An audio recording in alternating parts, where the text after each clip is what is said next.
About your goals and your dreams. I want you to think about something that's important to you. Maybe it's a personal goal. I know in my own personal experience, my goal was to be able to buy my mother a home. I'm adopted. And so I wanted to be able to do something special for my adopted mother. She was a domestic worker for wealthy families on Miami Beach, and she cooked for these families, and we ate the food left over from the families that she cooked for, and she kept the children. And we wore the hand-me-down clothes of the children that she kept. And you could imagine as a kid, I used to say, Mama, on the way home on the bus from Miami Beach back to Liberty City and Overtown, I said, when I become a man, I'm going to be able to buy clothes for us and buy groceries for us. But not only that, I'm going to buy you a big, beautiful home, just like the homes that you clean every day. And she said, Leslie, you don't have to do that. I said, I know, but I'm going to. And you know what? The reason that I said that, I believe that it was possible. See, the family that Mama worked for, Mr. Sidursky used to listen to motivational messages every day. And I was very fortunate to have to take care of the needs of Mr. Sidursky. Had to shine his shoes and dust his office. And he was very rude to me. He said, Leslie, especially had guests, did you clean this? Yes, I did, sir. Look at it. How can you say that? I do apologize, sir. And his guests would say, don't talk to him like that. That's not nice. But the truth of the matter is, I didn't clean the office as good as I could have, okay? And the reason I did not is because I wanted him to call me into the office so I can spend time doing it over again as I listened to the motivational messages that he listened to every day by Earl Nightingale. I can remember as if it were yesterday. We become what we think about. All of us are self-made, but only the successful will admit it. I can hear the voice of Dr. Norman Vincent Peale, who wrote The Power of Positive Thinking. Don't allow your negative thoughts to hold you back. You are greater than your circumstances. I can remember when he was listening to Zig Ziglar. If you give enough people what they want, they will give you what you want. I can remember as he's listening to Jim Rohn, when the end comes for you, let it find you conquering a new mountain, not sliding down an old one. And unbeknownst to me, those messages, they're programming my mind. And it helped me to begin to develop a mindset of possibility. I want you to think about your goals and dreams of what you want to achieve on a personal level. Mine was to buy my mother a home, to take care of her. What is your goal? What's your dream? What is something that you want to do with your life? And I can say to you, based upon my own experience, and I don't even know you, that it's possible. That you have the ability to do more than you can ever begin to imagine. And your mindset is crucial as you look at your goals and your dreams and having a spirit of optimism. I had a friend who went to New York City to apply for a job, and she came back and I said, hey, how did things go? She said, I didn't get the job. I said, what happened? She said, they turned me down, but I didn't think I was going to get it anyhow. And I thought after I left her presence, well, why did she go in the first place? She went there with a mindset that she was not going to get the job. I believe that we have an energy and a spirit about us that people telegraph that. But I believe that had she gone there, there's no guarantee that, hey, with a sense of expectation, I'm going to get this job. I think her preparation, her attitude, and her behavior and her energy would have been totally different. I'm reminded of two little boys who were in Philadelphia and they were playing on some ice and they got out too far and one fell through the ice and he was thrashing, trying to get out. And obviously his friend looked at him and panicked and he couldn't reach him, he couldn't pull him out. And so he saw him going under the ice and it was very hard and he couldn't break through. And so this little frail fellow ran, he saw a tree in the distance and he scrambled up this tree and he broke off a big branch and came back and savagely began to beat the ice and he broke it. And miraculously, he saved his friend. And when the paramedics came, people were looking at him, he had a blanket around him. This little puny dude, around 12 years old. And people started asking the question as they looked at him and they looked at the branch. How could this little small fellow break this branch off and beat this ice and break it? and save his friend. How could he have done that, as small as he was? And as they were scratching their heads, a gentleman who was there said, I can tell you how he did it. And everybody said, how? And he said, there was no one here to tell him that he couldn't do it. See, a lot of people are not really living their dreams and living the kind of life that they are capable of living because of the fact that they have been inundated with so many negative conversations. Have you ever had a goal and dream of something you wanted to achieve and you shared it with people that you love and thought they would be excited for you, and they said to you, you can't do that?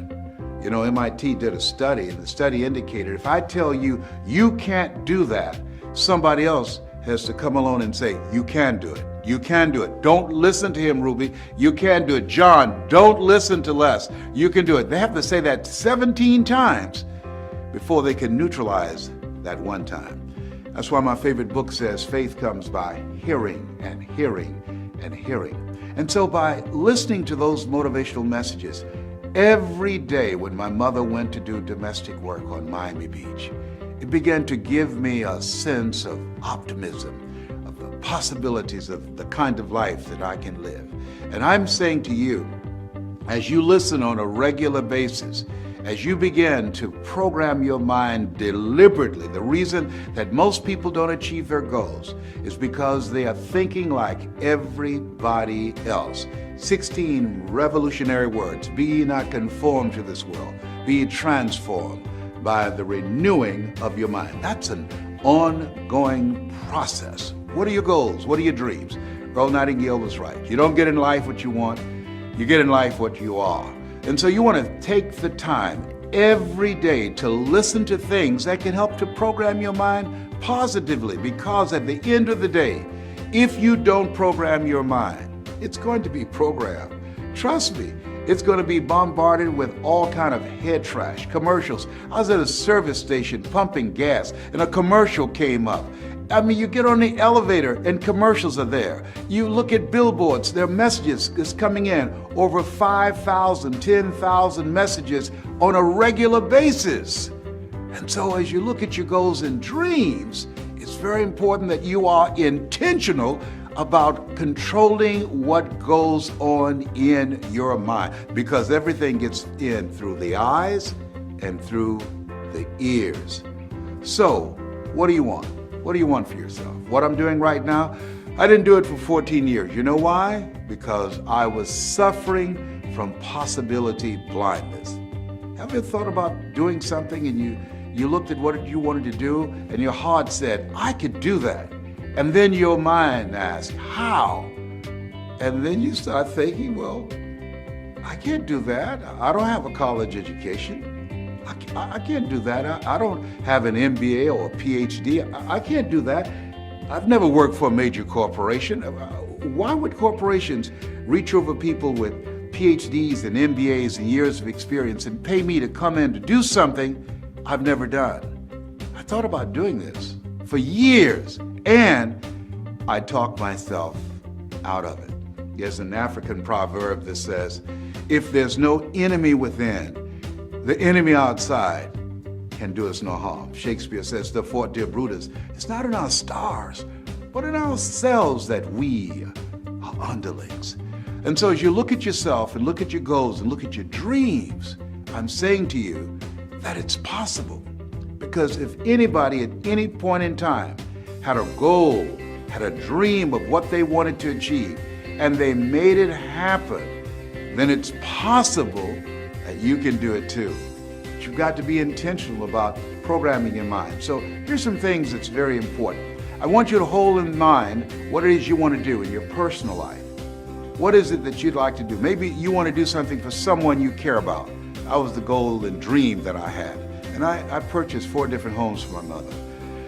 And I want you to think about your financial goal. You know, people say money won't make you happy, but everybody want to find out for themselves.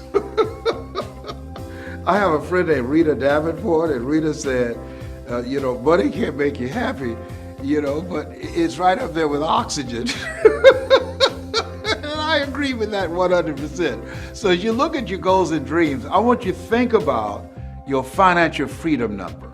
What does that look like? That once you achieve that, it will alleviate a lot of stress. Once you achieve that you have more time for yourself and for your family. You can go on that dream vacation you've been thinking about, or buy that dream car or home that you desire. Once you earn that amount of money, it would be like becoming debt-free. I want you to think about your financial freedom number. And then once you come up with that number, and I want you to write it down, as you come up with that number, I want you to multiply it 100 times. Yes, 100 times. Read my lips, 100 times. Why? Because I found that most people fail in life, not because they aim too high and miss. No, most people fail in life because they do what I did for a major part of my life. Aim too low and hit. And most people don't aim at all. That's why there's a saying that if you don't know where you're going and end up someplace else. And so you are serious about your goals and dreams. I can say to you that you've got to affirm yourself, you've got to tell yourself, you've got to encourage yourself that it's possible, that you've got to talk to yourself on a regular basis. I'd never forget, I had to speak in the Georgia Dome for a friend of mine, Dexter Yeager. And Dexter Yeager is a multi-millionaire. He makes over $1 million every 17 hours in this organization that I spoke for. And he invited me to be his guest speaker, the headliner, before 80,000 people in the Georgia Dome. I panicked. And the first thing happens when I become afraid, I have to go to the bathroom. So I went to this bathroom and they came knocking on the door. Les, the band is stalling. You need to come out. And I said, okay. And I was talking to myself saying, I can do this. My mind went blank because I became overwhelmed when I peeped out front and saw 80,000 people in this stadium. It was the largest gathering I'd ever seen like this. I've seen it for sporting events, but for a speaking event, I'd never been in that kind of environment before. The most people I've ever spoken before up to that time was maybe about 500 or maybe 1,000, but 85,000. I went to the bathroom 7 times because 7 is my favorite number. You know, I'm one of 7 kids. My social security number is 267. My phone number is 702. Did I tell you my favorite number is 7? God made the world in 7 days. Naaman dipped himself in the River Jordan 7 times. Joshua marched around the walls of Jericho 7 times. Did I tell you I went to the bathroom 7 times because 7 is my favorite number? Well, finally, they got Mike Williams, my mentor, and he came and he knocked on the door of this portable restroom. He said, Brownie. And I said, yes. He said, come out. I said, Mike, I'm scared. I can't think. He said, are you afraid? Admit it. I said, yes, I am. I'm nervous. I just can't do it, Mike. I'm scared. He said, Brownie? I said, yes. He said, are you listening to me? I said, yes. He said, they came to see you. You didn't come to see them. You got this, Brownie. You can do this. Wow. Let me tell you what he did. One of the things I do is train speakers how to change lives. What he did was he distracted me. I was caught up in how big the crowd was. I was caught up with saying, what can I say to them? I was breathing hard. I was feeling overwhelmed being in that setting. And when he spoke, I knew that he believed in me. When he spoke, it's like he saw me on stage speaking, and he convinced me that I could do it. See, sometimes it's very important for you to hear this. Sometimes you have to believe in somebody's belief in you until your belief kicks in. And so when I looked at myself and I looked at where I was, what I said to myself, Mike believes in me. He believes that I can do this. And I'm saying to you, as you look at your goals and look at your dreams, one of the things that's important in maintaining an achievement-driven mindset and a spirit of optimism is having someone in your corner, having someone who believes in you, having someone who can see what you can't see. See, sometimes you can't see the picture when you're in the frame. That's why it's very important for us to have coaches, people who can encourage us, who can inspire us. You know, Muhammad Ali said, "I'm the greatest," but he never won a championship without Angelo Dundee in his corner. People say that Michael Jordan, one of the greatest basketball players of all times, but he never won a championship without Phil Jackson as his coach. And so, as you work on yourself and work on your dreams, I'm suggesting that you get someone in your life that you can partner with, someone that can see what you can't see, someone that when you feel you can't make it, someone when you feel I can't do this, and they can give you a word of encouragement and will make all the difference in the world. And I finally came out. I came out, and as we were walking toward the stage, I stopped, and I said, "Will y'all pray for me?" And they did, and I grabbed Dexter's hand and put it on my head. I don't know why I did that. Okay. And I finally went up, and I did it. And the speech was called, "It's Not Over Until I Win." And what I really meant about that, it's not over until you win over that inner conversation that you have with yourself. See, there's some things that you can do that you don't know right now. And just because you can't see it doesn't mean that it's not available to you. My favorite book says, "Eye has not seen, ear has not heard, nor has entered the heart of mankind what God has in store for you." There's some things that you can do that the heart can feel it, can experience it, but the mind can't get itself wrapped around it. And that's why I'm saying, what are your goals? What are your personal goals? What are your financial goals? And what's your social contribution? I believe we live in the greatest country in the world that gives us an opportunity to leave a legacy. Horace Mann said we should be ashamed to die until we've made some major contribution to humankind. One of the goals I have as a 17-year cancer conqueror is to let people know you are more powerful than cancer. One of the goals I have is to reduce the number of women who die from breast cancer. My mother was a 22-year breast cancer conqueror. One of the goals I have is to teach people, everyday average people outside of the church and outside of politics, both of which I believe polarize and divide people, but ordinary people who want to live an extraordinary life, how to use their story, how to use their voice to make a difference, or use their knowledge to create a financial empire for themselves. What's your goal?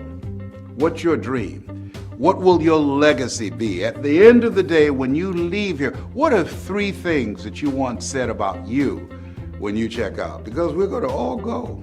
Nobody's figured out how to get out of life alive. A lot of people go through life not attempting to do anything big or major with their lives because they are trying to play it safe. Hello, listen to me. Hello, there's no safe position in life. Hello? There's no safe position. You can't get out of here alive. You're going to die anyhow. And people who believe that it's possible they can have their dreams, these are people that are daring. Helen Keller said life is either a daring adventure or it's boring. Decide that you're going to make your life a daring adventure. Decide to become a risk taker. Viscott said if you're not willing to risk, you cannot grow. And if you cannot grow, you cannot become your best. And if you can't become your best, you can't be happy. And if you can't be happy, then what else is there? Listen, I don't know you, but here's what I know about you based upon my own experience. You have something special. You have greatness within you. I don't care if you are going through some tough times right now. You are greater than your circumstances. What you are growing through, not going through, what you are growing through will help you to become a better person. There are periods in life when you have to realize that you have to come to a place within yourself where you say, I'm not going out like this. I'm not going out like this. You've got to get to a place where you say, I've had it. I was working on a job and they didn't like me and I didn't like them. They paid me just enough to keep me from quitting, and I worked just hard enough to keep from getting fired. Okay? It was a contract of mediocrity. And I got to the point, and this is when people change their lives. I got to a point where I said, hey, I've had it. I'm out of here. Where are you going? I don't know, but I'm out of here. You're about to make me lose my mind. Up in here, up in here. You're about to make me act a fool. Up in here, up in here. Come on. I can say to you, as you look at yourself, look at your goals, look at your dreams. What do you want to do with your life? It's possible.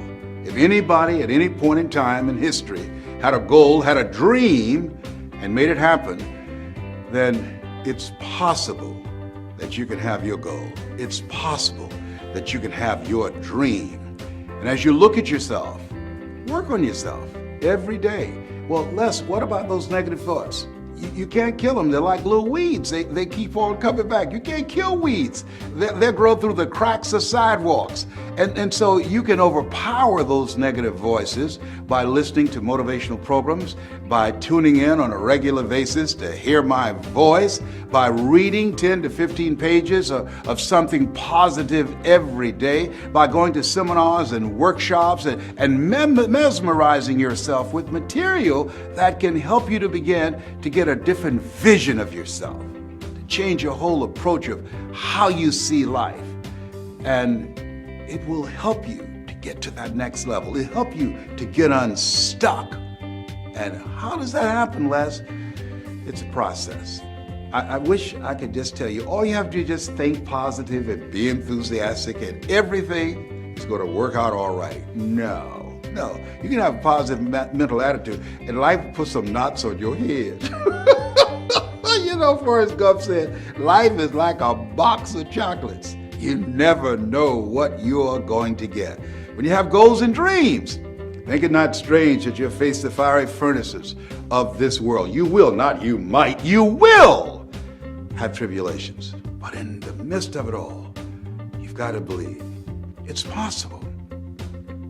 It's possible. A friend of mine, he was facing a life-threatening disease, Dennis, and he felt it was possible, even though his body was racked with pain, even though he was diagnosed with cancer at 18, even though the doctors called his family in and said he's not going to make it. He held on because he believed it was possible, that he was not just a statistic. It was possible that if he had the faith, if he had the drive, if he had the determination, he could come through this. He said to himself, this too shall pass. And so, it's possible. You can live your dreams, and you have to work at that. It's a moment-to-moment effort that you have to work to train your mind to serve you. You know, the Temptations had a song years ago, Just by Imagination, running away with me. In the absence of information, our imagination will run away with us, tell us that we can't do things. We begin to panic and we make decisions based upon our fears as opposed to our faith. You know, Zig Ziglar said that fear is false evidence appearing real. Faith is finding answers in the heart. Where your heart is, there your treasure is also. What do you love? What turns you on? What do you really want in your life, for your life? How do you want to show up in the world? How do you want to use this gift called life? It's been said that life is God's gift to us, and how we live our lives is our gift to God. Whatever your goals are, your personal goal, your financial goal, or this social contribution, your legacy, your mark, what you think about it. And here's what I know, that it's possible. Here's what I know, that if you think about it, what you think about, you bring about. If you're willing to put in the work, it's possible. If you continue to encourage yourself, continue to fall forward. I've got a saying, when life knocks you down, try and land on your back, because if you can look up, you can get up. You have something special. You have greatness within you. Your dream is possible. That's my story, and I'm sticking to it.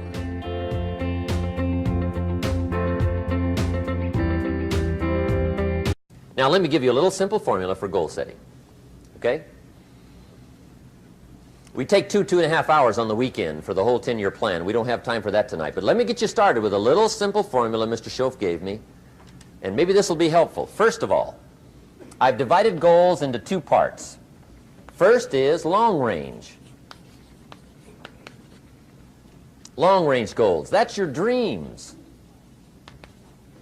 Your dreams for the next 3, 5, 10, 20, 30, 40 years. Actually, the rest of your life. Your dreams. You've got to keep dreaming. Ronald Reagan, president, said to the joint session of Congress a few weeks ago, "The Republic is a dream. And if we don't keep dreaming, we will lose the Republic." Your better future is a dream for yourself and for your family. Where do you want to go? What do you want to do? What do you want to be? What do you want to see? You've got to dream dreams. There's a Bible phrase that says, without dreams and visions, people perish. You've got to have something to go for that inspires the heart and the soul. Dreams. From the children of Sanchez, it says, take the crumbs from starving soldiers, they won't die. Take the bread from hungry children, they won't cry. But without dreams, we all will die. You've got to dream. Don't lose your dreams for yourself, for your future, for your family. The dreams of love and enterprise and travel and doing things, becoming something unique on your journey here. Don't lose your dreams. Do some dreaming. That's long-range goals. You've got to have those. So that's number one. Here's the second part of goals, short-range. Short-range goals. That's your goals for tomorrow, this week, this month, this year, the immediate future. We call these confidence builders. Because if you set up something short-range, go for it, get it, latch onto it, work hard, accomplish it. That starts building your strong feelings to go for your dreams. Now, I've divided goals into 3 categories. Here they are. Number 1 is economic. That's your goals for money, income, business, profits, production. Economics. Make sure you've got your economics well planned. Economics plays a major role in everybody's life. Economics is major, which means it ought to be meticulously well planned for tomorrow, this week, this month, this year, long range. What if you asked somebody tomorrow if you could see their meticulously well-planned list of economic goals? What would they probably say? They'd say, you some kind of a nut? You must be weird. Hey, I found out what success is. Success is doing what the failures won't do. Make sure you've got your economics well planned. It'll put you in the top 5%. One of the key little subjects we talk about on the weekend is the 7 fundamentals for wealth and happiness. And that's one of them, well-planned economics. It's a fundamental if you want to do well. Join the top 5%. Anybody in this room can join the top 5%, if you will. Okay. Now here's the second category of goals, things. Make a list of the things you want. And on my list of things, now I put everything. Little things as well as major things. Doesn't matter how small it is, it goes on my list. I used to just put major things, cars, homes. I don't do that anymore. I now load my list with everything. Everything. And the reason is, part of the fun of having a list is checking it off. That's it. Boy, at the end of the day, if you can go, got it, got it, got it, got it, got it, got it, whatever it is, right? You get into the habit. So load up your list, the things you want.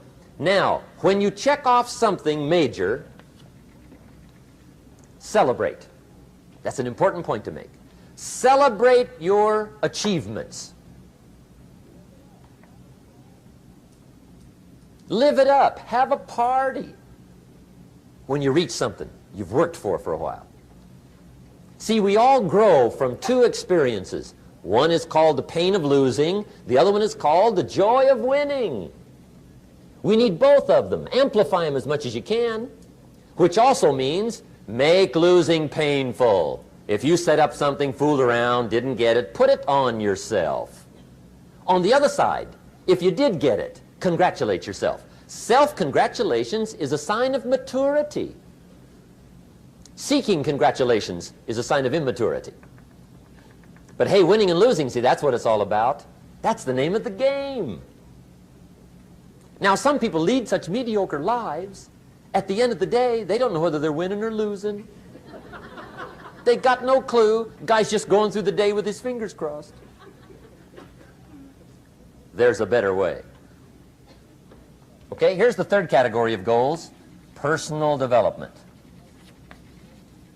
Put those goals together. Personal development goals. That's your goals to be stronger, more decisive, be a speaker, be a leader, learn a language, all kinds of skills. Okay? The whole weekend seminar was designed to improve all your skills so that you walk away more skillful. And that's what you want, the personal development skills. That's what attracts, that's what brings good things to your life, the person you become more skillful. Now, this is quite a package to work on. Economics, things, personal development. For tomorrow, this week, this month, this year, long range. Okay? That'll get you started. Now, here's the simple formula for setting goals. It goes like this. A, work on your goals. That's step one. Work on them. And I put the word work there deliberately. Setting goals is plain hard work. I don't want to kid you. We haven't come here tonight to kid each other. It's work. I know it's work. That's why a lot of people just let it slide. It's work. Many people work hard on their job, but they don't work hard on their future. They just let that slide. And the work involved is making plans. I know most people don't. I understand that. But don't let that be you.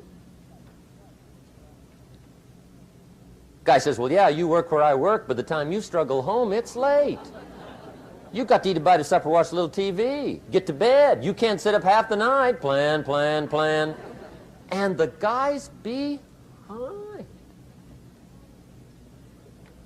Good worker, hard worker, sincere.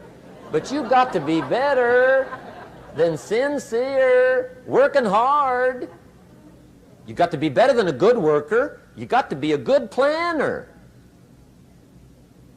Somebody once wisely said, the people who fail to plan are planning to fail. Well said. So work on your goals. Here's step two. Write your goals down. That's so important. I teach my staff around the world, put your goals in your journal. Because one of the major people you want to study is yourself. Say, here's the list of goals I put together 3 weeks ago. Here's the list of goals I put together 2 years ago. Here's some of the changes I made, rearrangement of my priorities. I scratched these off, I put these on, I've gotten these. Study your accomplishments, study what your desires are. Put them on paper, write them down. Here's another reason for writing your goals down. It shows you're serious about doing better. And to do better, you got to get serious. You don't have to be grim, but you must be serious. Everybody hopes things will get better. Everybody hopes. Poor people hope. That ought to tell you something. It means the future does not get better by hope. It gets better by plan. I used to have the affliction called passive hope. It's an affliction. It's bad. Probably what's even worse than that is happy hope. Now that is really bad. That's bad. Happy hope. The guy's 50 and he's broke and he's still smiling. See, that's not good. So get serious about your goals. Put them on paper. Write them down. There's all kinds. His goals, her goals, their goals. Business goals, financial independence goals, family goals. I mean, there's so many things to work on this that if you don't get busy and work on it, sure enough, the time will pass. And sure enough, 5 years from now, you'll wind up where you don't want to be, wearing what you don't want to wear, driving what you don't want to drive, being what you don't want to be. Now's the time to fix it. Now, here's the third step to your goals. Check the size of your goals and the kinds of goals. How big they are, what kind they are, affects you. And here's one of the important phrases of the evening. Your goals are affecting you, whatever they are. Your goals affect your handshake. Your goals affect your attitude, personality. Your goals affect the way you walk, the way you talk, the way you dress. All day long, we're being affected by our goals. Now, some people have goals, but they have such lousy goals. The effect is bad. I asked a guy one time, what are your goals for this month? The guy said, look, if I could just scrape up enough money to pay these lousy bills. That was his goal. I'm not saying it isn't a goal. It's a goal, but it's such a lousy goal, the effect is bad. You don't jump out of bed on Monday morning and say, oh boy, another chance to go out and scrape up the money to pay my lousy bills. See, you don't do that. Usually you say, oh, not another Monday.